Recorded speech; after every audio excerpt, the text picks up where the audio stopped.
should we have a look at whatever really you'd like to have a little go with? Yeah, yeah. Luckily, I took out a sheet of the paper Yes. pad before you nicked it off me.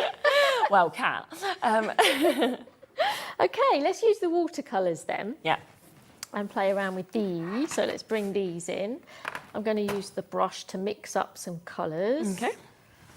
And I haven't got any water in my barrel. But that doesn't matter.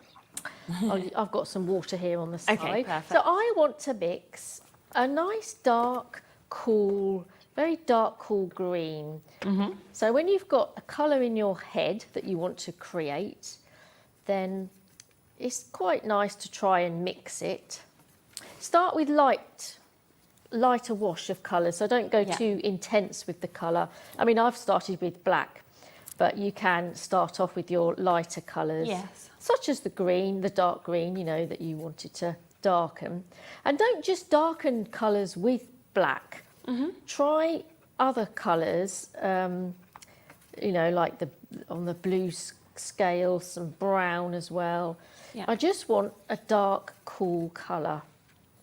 Really and take your time mixing this as well. Let's just pop in a bit of brighter green. Yeah, I think that might be good. That might be good enough. Perhaps a bit of blue because I want it like a cool colour. Okay, now if you're somebody who's a bit like white paper, terrified, like this, this is quite a good technique for you. Okay. So what I'm going to do is pick up this little palette and I'm just going to splash, splash sort of down the centre region. Right, I wasn't expecting this. I know. Well, why not? Yeah, exactly. I want to inspire you to like use your products differently. And and don't be scared just to do that. Right, we've got a starting point now and it looks quite nice as it is. Yeah, it does. Because we don't have any brushes on the show, it's kind of given me inspiration to think about what else to use, you know. So what I've got is a feather. Oh, wow, okay. So I've got like a magpie feather, I think it is, that I found from the garden. And I thought, well, I'll try using this. Yeah. So what I wanted to do is just to drag the feather through the blobs and sort of create like a bouquet. And drag this through and allow, you know, the feathers to sort of do the work for you, really. Isn't it? Yeah. Just drag that through like so and just create some interesting sort of marks like that, really. And that's like a basis already. And then what I want to do is in the sort of blobs, I just want to add more water because I'm going to play around with making this pigment move about on my paper.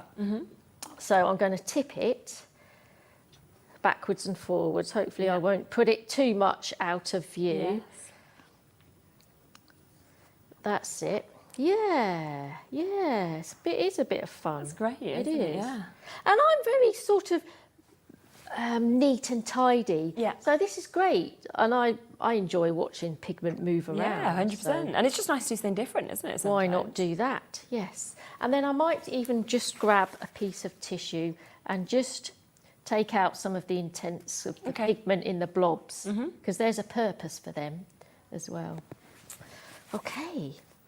So also I might just give it a spray just to create some more interest. Yeah. So this is just water in a little mister.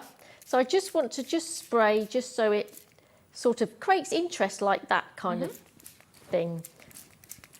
Disperses the ink nicely. Yeah. And even if I get my trusty scruffy brush, I'm going to pick up some of that pigment, just wet the brush, maybe just dip it into some darker colours. And I just want to flick on just to put some more splashes everywhere. Yeah. Okay, so that's the first stage done. Okay. I'm tempted to heat tool that. Yeah. But you don't want to see that drying. So I kind of done one here. Okay, perfect. Here's one I did earlier. Yeah. And it dries interesting because you've got, you know, different levels of pigment strength and everything. Yeah, definitely. So it's quite similar actually, isn't it? So that's okay. So now what I want to do is juice up the paints. So to juice up your paints, you just add water to the surface of them and just let them sit there for a few minutes. Yeah, okay. But I haven't been able to do that. But what I'll do is I'll just take some of this bright, like an acid yellow. Yeah. This bright yellow. Just take some of that as it is into one of the compartments. And I'm bringing in a sponge. I've just ripped a bit of a sponge. So I'm going to dab this into that. I can even dab the sponge directly into, if I don't pick up much of the other colour. Yeah. So I want to dab this acid yellow into those sort of blobby areas. Yeah. Like this. Let's get my sponge wet. Now, the trouble is with watercolours is they are very transparent.